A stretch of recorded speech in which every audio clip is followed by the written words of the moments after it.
looking forward to. And our next session is Youth Culture in the Digital Era, New Frontiers of Content. And it is now time for one of the most anticipated sessions of the evening, a session we're all excited about, the Fireside Chat with the immensely talented Armaan Malik.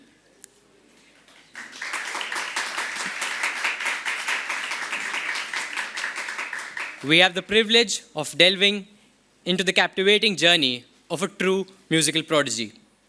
Armaan's soulful voice, unwavering passion, and dedication have propelled him to the pinnacle of success at a remarkably young age. With numerous chart-topping hits like Main Rahun Ya Na Rahun, Bol Do Na Zara, Sab Tera, and Ghar Se Nikalte Hi, he has a rapidly growing fan base and he has become one of the most beloved voices in the Indian music industry. His ability to infuse emotions into every note has earned him a dedicated following that eagerly awaits each new release. Armaan's discography is adorned with multiple accolades and awards, and his talent has not gone unnoticed on the international stage. It is an absolute pleasure to have him amongst us, and with a please, huge round of applause, welcome Armaan Malik. Let me also introduce to you our moderator for the session, Ms. Aarti Subramaniam. Ms. Aarti is a former journalist, having worked with leading Indian news channels like Times Now and Mirror Now for a decade. She's an experienced broadcast professional and currently holds the post of media lead at the India Global Forum. So without further ado, please join me in welcoming Armaan Malik and Ms. Aarti Subramaniam. Hi, Armaan. Thank you so much for being part of India Global Forum. Thank you so much for being part of the Young Leaders Forum and being part of UK India Week. It's been great to have you here, and thank you so much for your time. Firstly, thank you for having me here, and it's amazing to be among such amazing people and talk to you and have a great conversation. I hope, and I think everyone can take a thing or two from this. Yeah, absolutely. Now, we're talking at a youth forum. Yeah. Tastes change so rapidly. One day this is popular, the next day it's not. We have so many new platforms coming up.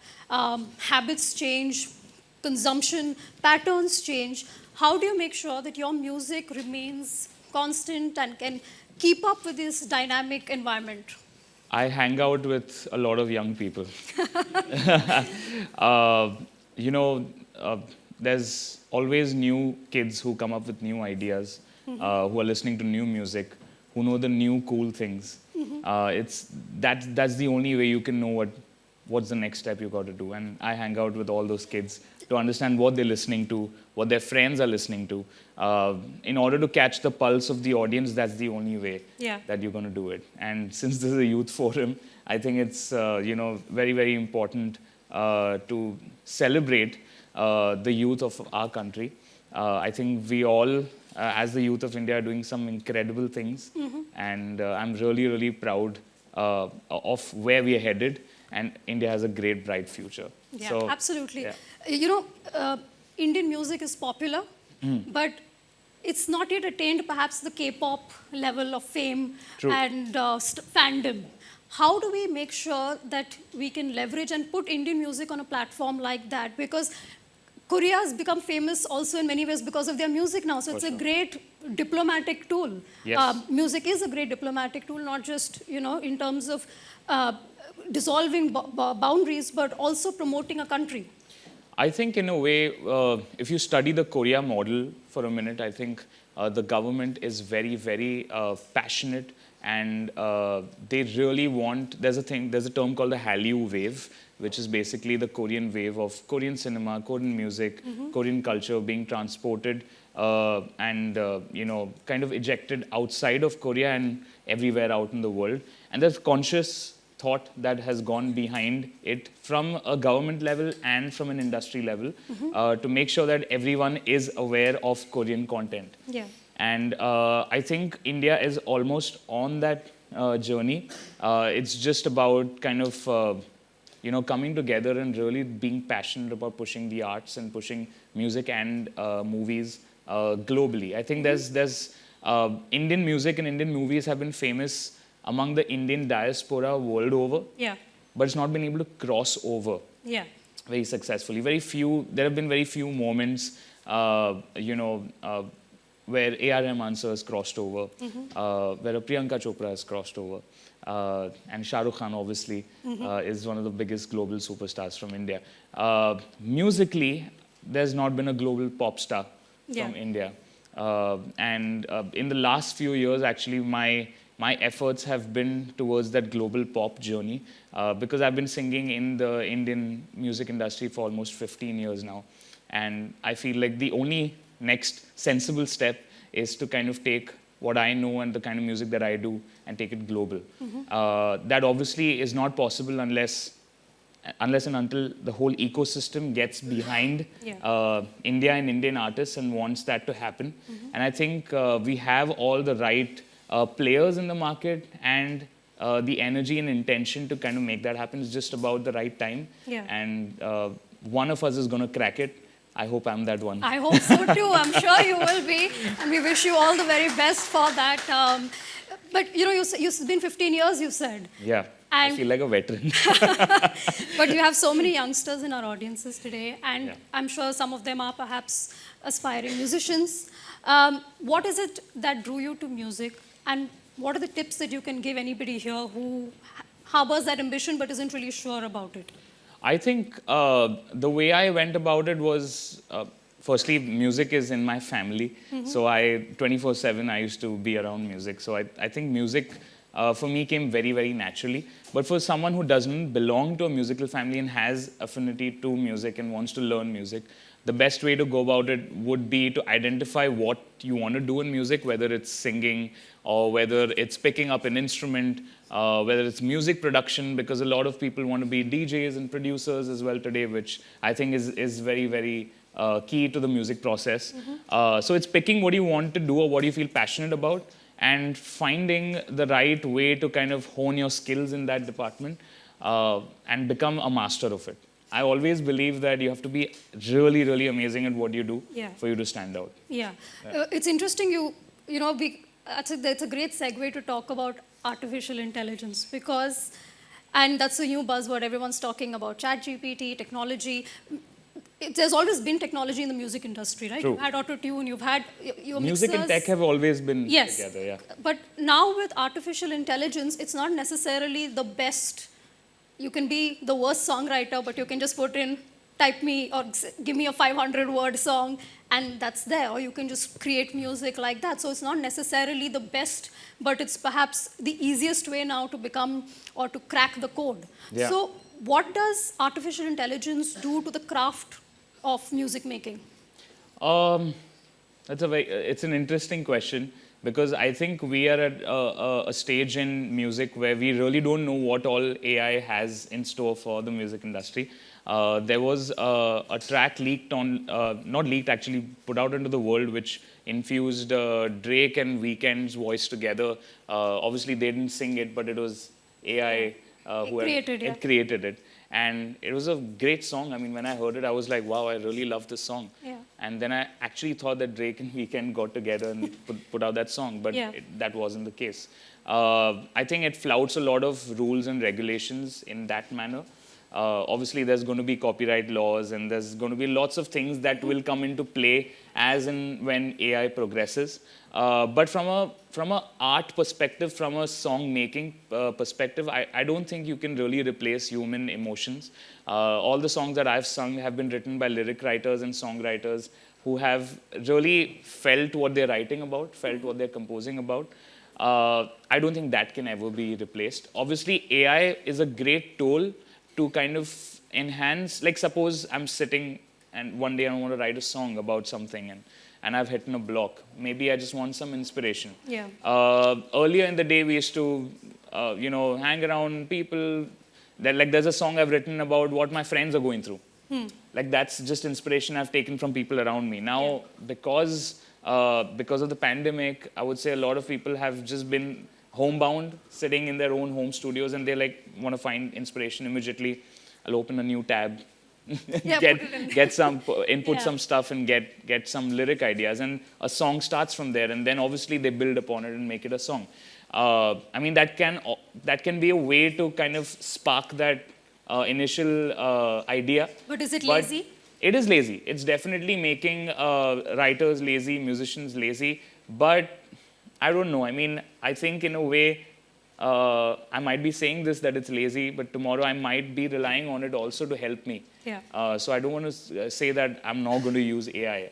I always feel like progressing with time is very important. I just feel like it shouldn't replace the whole art of songwriting, because the whole art of songwriting is sitting together with a lyric writer and a composer and thinking, what do we want to write about today? And sometimes it's about a conversation. How are you feeling? The composer says, I just had a breakup, man. I'm feeling really heartbroken, sad. And then suddenly the lyric writer comes up with a dukh dard wala line. Yeah. And then that, sparks off a heartbroken track. Yeah. So those conversations won't happen anymore. Heartbreak is always the best inspiration. Yeah, I Like mean, AI can't experience a heartbreak. So I mean, there will obviously be tools to kind of reach that, achieve a heartbreak song, but it won't feel genuine because there are certain emotions that humans feel that really can't be expressed in words as well sometimes. So that a composer weaves in a melody or the way a string line is played.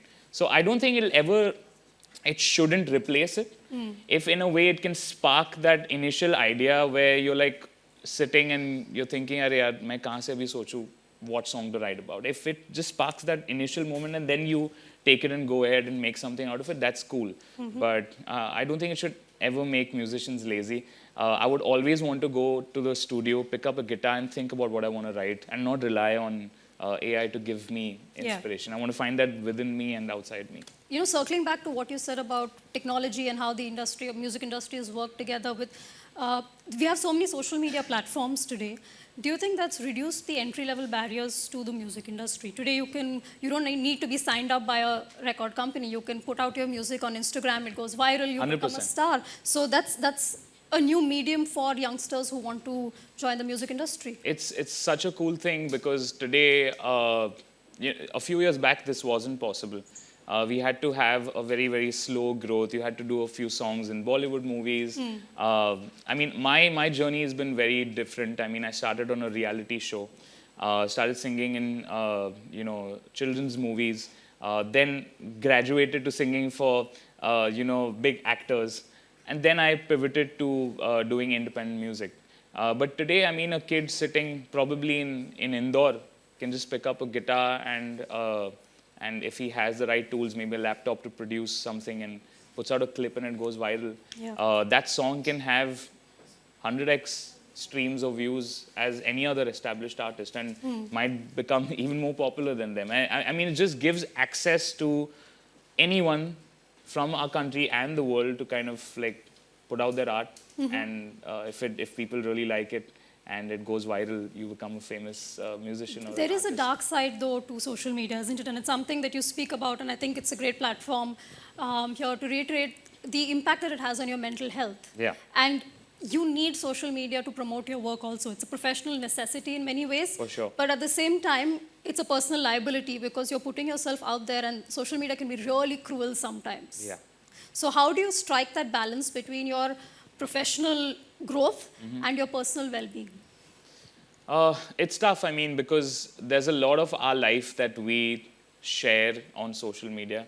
Some of it we don't share as well. I mean, a lot of people say this, that when you see someone's Instagram, you get to know what, they're going through or who they are and how they are. But sometimes they're not sharing everything, absolutely everything. And that, you're not supposed to share everything. But, you keep yourself, like as public personalities, you're open to anyone's comment, you're open to anyone's views about what you think, what you do. There have been times where I have doubted myself as well. But I follow this thing called scroll the troll. If I see anything negative, I just scroll. Don't want to spend too much time, reading it. Or if even I spend more than 5 seconds on it, I know I will reply to it or interact with it in a way that might prove to be negative for me. Because then an article will come, Armaan responds to this troll and this so-and-so happened. I don't want to feed any of that, any of those kind of news articles. I mean, you know how that world works. But yeah, I just follow this thing called scroll the troll. But if I really, really feel like I want to give this person an answer, because at the end of the day, they feel like they're sitting behind a screen and they're anonymous and they can take a dig at anyone and feel like, "Arey dekho, maine usko Befitting neecha reply dekha." diya, So I feel like some people, you need to reply and put them in their place, which is important. But obviously, you can't. There are hundreds, millions, thousands of people responding and commenting on our content. So it's not always possible, and you shouldn't be giving yourself. They shouldn't have access to you in that manner. Yeah. But I just follow this thing called scroll the troll. I don't want to spend too much time looking at the hate. I think that's a great philosophy, scroll the troll. So everybody here who, spends time on social media, it's a good message to adopt. We're running out of time, and I know the audience really wants to listen to you sing. But one quick question before that. I think they're just waiting for that. We can jump straight to it. But one final question, because this is UK India You could have Week. sung 5 songs by now. Yeah, I know. UK India Week. If there is, we talk about music collaboration. If there's one British artist that you could, past or present, you'd want to collaborate with, who would that I've be? already collaborated with him. It's Ed Sheeran. Okay, that's perfect then. Thank you. He's one of the biggest artist in the world, and I had, such an amazing moment in time. I collaborated with him, and I sang a Hindi verse on his song Two Step. If you guys haven't heard it, please go check it out. I think it's a very cool song, and I've spoken about my journey, about how I felt as a singer all these years in the industry, kind of vented as well. So you might know a little bit about me through that song. But yeah, I've already collaborated with my favorite artist. It's a dream come true. That's It's great. So I'll already tell done. you what. Either you can sing that for us or anything that you want, because I mean, I think a lot of the audience here wants me to sing probably "Bol Do Na Zara" or "Main Rahu Ya Na Rahu." What's the crowd favorite? I think I'm going to go with that. Any requests? "Main Rahu" or "Pehla Pyar." Pehla Pyar. There you go. Okay, cool. बातें ज़रूरी है, तेरा मिलना भी ज़रूरी, मैंने मिटा देनी ये जो तेरी मेरी दूरी, झूठी है वो राहें सारी दुनिया की, इश्क जहाँ ना चले, तेरा होना मेरा होना क्या होना, अगर ना दोनों मिले, तू पहला पहला प्यार है मेरा, तू पहला पहला प्यार है मेरा, तू पहला पहला प्यार है मेरा, तू पहला पहला प्यार है मेरा.